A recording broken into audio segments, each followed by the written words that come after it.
कानपुर का green park stadium किसी भी परिचय का मोहताज नहीं है। दरअसल 1952 से लगातार जिस तरह से यहाँ पे मैचों की श्रृंखला खेली गई, वो चाहे राष्ट्रीय हो या फिर अंतर्राष्ट्रीय मैच, लगातार ही ग्रीन पार्क स्टेडियम कानपुर की शान बना रहा है। और अब जिस तरह से नया मामला आ रहा है, इसकी पिच में बदलाव किया जाना है। आपको बता दें कि ये जो आप पिच देख रहे हैं, इसकी पवेलियन जो बनी हुई है और जो पिच है, इस समय जो हमारा कैमरा फेसिंग है वो पूर्व दिशा की ओर है। यानी जो यहाँ पे पिच बनी है पूर्व और पश्चिम की ओर बनी है। तो आप देख सकते हैं कि धूप का जो रुख है वो खिलाड़ियों को लगातार परेशान करता था और शायद यही वजह है कि हिंदुस्तान में जितनी भी पिच बनी है वो उत्तर और दक्षिण दिशा को लेकर के बनी हुई हैं।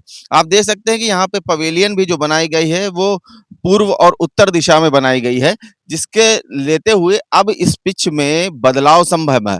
क्योंकि जो प्रस्ताव यहाँ से स्वीकृत किया जाना है वो तकरीबन 350 करोड़ रुपए का प्रस्ताव भेजा गया है शासन को। उसमें से 45 करोड़ रुपए स्वीकृत भी हो चुके हैं। तो ये माना जा रहा है कि जिस तरह से पिच थी, वो पिच में तकरीबन 9 पिचें बननी हैं, जिनको यहाँ पर बनकर तैयार किया जाएगा और अब ये फेसिंग की होगी। यानी उत्तर और दक्षिण, अगर कोई बॉलर, अभी तक ये होता था कि पूर्व दिशा से यदि बॉलर बल्लेबाज को गेंद फेंकता था, तो धूप कहीं न कहीं परेशान करती थी और जो कैच लेने वाले खिलाड़ी हैं, उनको भी धूप की वजह से दिक्कतों का सामना करना पड़ता था। शायद यही वजह है कि ये प्रस्ताव भेजा गया था, क्योंकि ग्रीन पार्क काफ़ी लंबे समय से मैचों की श्रृंखला यहाँ पे हुई भी नहीं है, तो इसलिए लेकर के इसमें सुधार की भी आप देख सकते हैं कि लगातार जो पिच है उसमें सुधार की अब ज़रूरत है, क्योंकि जो पवेलियन बनी हुई थी वो काफ़ी पुरानी हो चुकी थी। इसी वजह से शायद इसमें जो है बदलाव किया जाना है। तकरीबन 350 करोड़ रुपए इस पूरे ग्रीन पार्क स्टेडियम में लगेंगे और उसके बाद ये जो 9 पिचें बननी हैं वो इसी ग्राउंड में बनकर तैयार होंगी। अभी भी यहाँ पे 9 पिचें हैं, मगर वो उत्तर और पश्चिम दिशा की ओर हैं। अब आपको बता दें कि सबसे बड़ी बात जो है कि इस पिच में जो आएगी निकल करके, वो अब ये लाल मिट्टी से बना करके तैयार की जाएगी। लाल मिट्टी, ये कहा जाता है कि अंतर्राष्ट्रीय जो मानक हैं उनमें लाल मिट्टी का प्रयोग होता है। कानपुर में जो पिच की मिट्टी थी वो काली मिट्टी हुआ करती थी। ये कहा जाता है कि लाल मिट्टी से जब पिच तैयार होती है तो वो हर मौसम में खेलने लायक मुफीद हो जाती है खिलाड़ियों के लिए।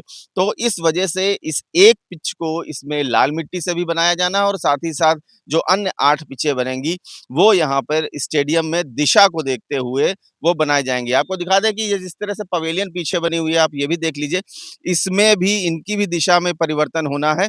ये दिशा परिवर्तित होकर के जो पवेलियन के लिए और जो खिलाड़ियों के लिए जो दर्शक दीर्घा और अन्य दिशाओं में बनी है, उनको भी अभी उत्तर-पूर्व दिशा से हटा करके दक्षिण दिशा की ओर किया जाएगा।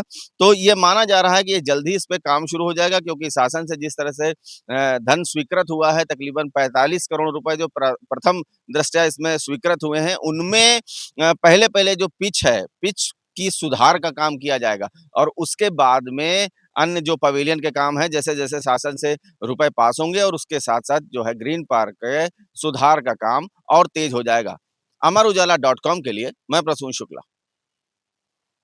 आपके राज्य की खबरें, आपके शहर की खबरें सबसे पहले जानने के लिए देखते रहें अमर उजाला। चैनल को सब्सक्राइब जरूर कर लें और पाएं हर अपडेट।